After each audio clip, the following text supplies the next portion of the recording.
అస్సలాముఅలైకుం hi అండి. ఇంకా ఈ మొహరం స్పెషల్ రెసిపీ అయితే మీకైతే చూపిస్తున్నా చూడండి. మనం ఫస్ట్ చపాతీ పిండి గోధుమ పిండి అయితే కలుపుకోవాలండి.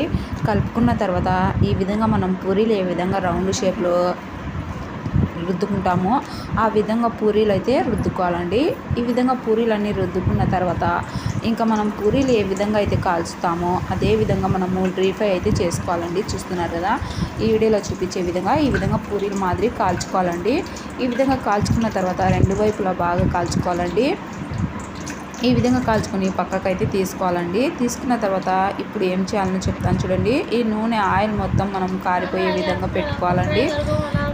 చూస్తున్నారు కదా, ఈ విధంగా ఆయిల్ మొత్తం కారిపోయిన తర్వాత ఇప్పుడు మనం ఒక ప్లేట్ మీదకి పెట్టుకోవాలండి. ప్లేట్ మీదకి పెట్టుకొని ఇంకా ఇది వచ్చేసి చక్కెర పొడి అండి. చక్కెర పొడి చక్కెర మిక్సీకి వేసుకొని ఈ విధంగా పొడి చేసుకోవాలండి.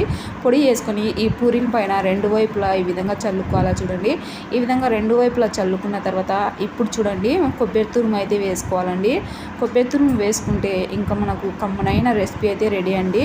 ఇంకా మీకు ఫుల్ వీడియో కావాలంటే మన ఛానల్లో అయితే అప్లోడ్ చేశాను, చూసేయండి. ఇంకా ఈ విధంగా మొత్తం పూరీలు అయితే చేసుకొని ఈ విధంగా చక్కెర పొడి అయితే చల్లుకొని ఈ విధంగా రెడీ చేసుకున్నారంటే ఒక నెల రోజులు నిల్వ అయితే ఉంటాయండి. పిల్లలకు చాలా ఇష్టంగా అయితే తింటారండి. చూస్తున్నారు కదా ఎంత చక్కగా వచ్చాయో. వీడియో నచ్చితే తప్పకుండా లైక్ చేయండి, షేర్ చేయండి, సబ్స్క్రైబ్ చేసుకోండి, ఫాలో అవ్వండి. ఈ రెసిపీని మీరు ఒకసారి ట్రై చేసి ఎంజాయ్ చేయండి. Thank you for watching.